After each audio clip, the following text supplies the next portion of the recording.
Teenage Mutant Ninja Turtles, comic book heroes. Adapted by Jim Thomas, based on the original teleplay by Marty Eisenberg, illustrated by Aristides Ruiz and Mike Giles. Chapter 1. Michelangelo read his comic book. General Mayhem's robo-tanks are no match for Stainless Steve Steel, Dr. Dome, Battling Bernice, Zippy Lad, Joe Elastic, and Metalhead, the Justice Force. Michelangelo quickly turned the page. Stainless Steve only ever sees me as his teammate battling Bernice, he read. But we could be so much more. And even though Dr. Dome still has feelings for me, he would never forgive me if he knew my secret. Steve! Dome! Look out! Bernice! No! Michelangelo flipped another page and suddenly yelled, To be continued! He searched through his pile of comic books. I have to know if Battling Bernice survived. And did she end up with Stainless Steve or Dr. Dome? Michelangelo, called Master Splinter. As you see, I am trying to meditate, to quiet and calm my spirit. Note the words quiet and calm. Michelangelo nodded. Yes, Master, he said. Then he started calling comic book stores. Just then the elevator doors opened and Casey Jones walked in.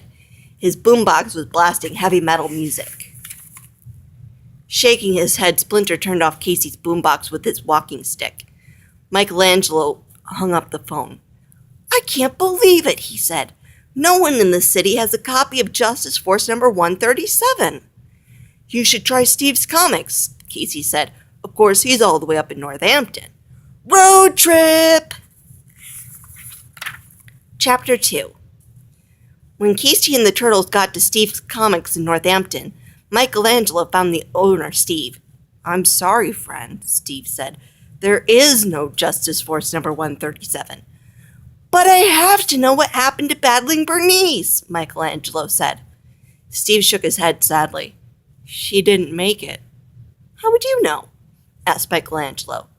But Steve was not looking at Michelangelo. He was looking at something behind the turtle.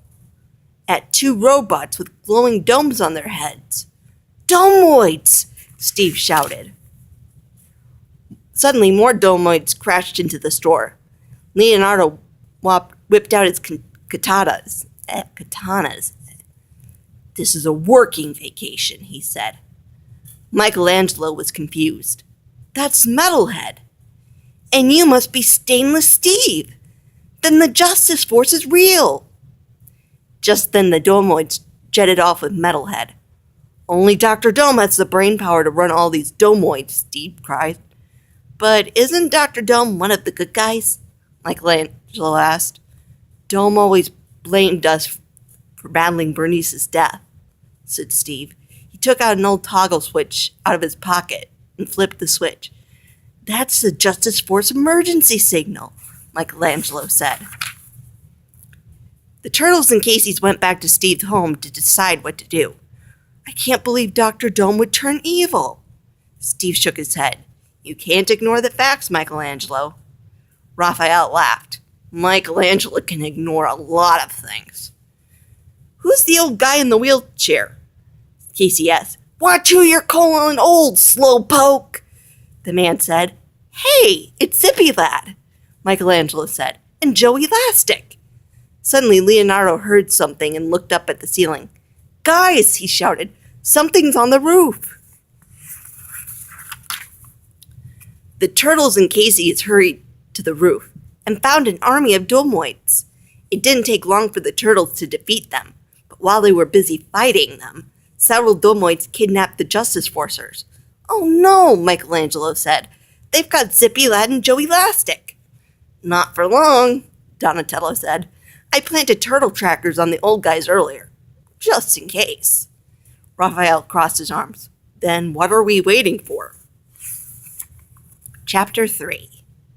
The Turtles and Casey and Steve followed the tracking signal through the forest all the way to Dr. Dome's lab, but it was guarded by hundreds of domoids. Steve studied them through binoculars. The domoids will attack anything that doesn't give off the right signal, he said. Then we'll just have to get the right signal, Donatello said, letting everyone in on his idea. We look ridiculous, Raphael said. We'll look even worse getting beaten by 100 domoids, said Donatello. Wearing their new domes, the Turtles, Casey, and Stainless Steve walked right past Dr. Dome's army of domoids. Inside the lab, the Turtles found several large domes filled with mist. Stainless Steve butted one of them. It cracked and the mist leaked out. Inside was Metalhead. Suddenly, the wall exploded, and a huge Domebot burst through. Piloting the Domebot was Dr. Dome. Surrender, Steve, Dr. Dome called. You kidnapped the others, but you won't get me without a fight. You accuse me of your twisted scheme?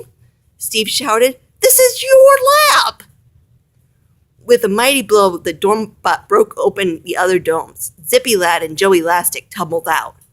Admit your treachery, Dr. Dome cried, or perhaps your captives will. It's Dr. Dome, Zippy yelled. Stop that traitor! What? Dr. Dome cried. No, Steve is the traitor. Wait, Michelangelo called. Stop! You both are friends, remember? Suddenly, an army of domoids marched into the lab. Aha! Steve called. The domoids only glow like that when Dr. Dome is controlling them. But if I were controlling them, Dr. Dome said, my dome would be glowing too. Donatello was confused. But if you're not controlling them, who is? I am, said a voice. The domoids stepped to the side as a woman walked toward Steve and Dr. Dome. Battling Bernice? Asked Dr. Dome. How is that possible? Asked Stainless Steve. Not battling Bernice, the woman said. I am her daughter, Anata. You lured Bernice back into the force and got her killed. Now I will have my revenge. Anata nodded, and in an instant, giant arms grabbed the Justice Forcers and the Turtles and Casey's as well. Dr. Dome frowned. How are you able to control my robots? He asked. With an evil grin, Anata said, I thought you would have figured that out by now, Daddy. Anata removed her helmet. Her head was a clear dome, just like Dr. Dome's. Dr. Dome was shocked, but he thought hard. Must try to gain control. Suddenly, the Domebot in the arms let go of the Justice Force. Oh, no, you don't, Nada cried. Her head glowed brightly as the Domebot and the domoids in the arms attacked again. Just then, Michelangelo shouted, Everyone, attack in different directions. Split or focus. Anata scowled. Too much happening at once, she shouted. Suddenly, sparks and steam began flying out of the domoids and the Domebot overloaded. No! Anata cried, but it was too late.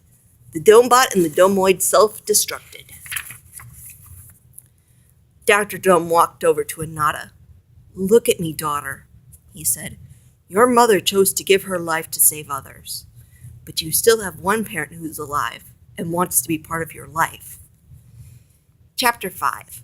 Michelangelo, how'd you come up with such a clever plan? Joey Elastic asked. Michelangelo smiled. That's what you guys did in issue number 57, he said. Michelangelo's geekdom finally pays off, Raphael said, laughing. Hey, Michelangelo, Steve said.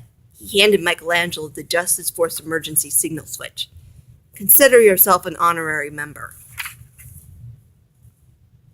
The end.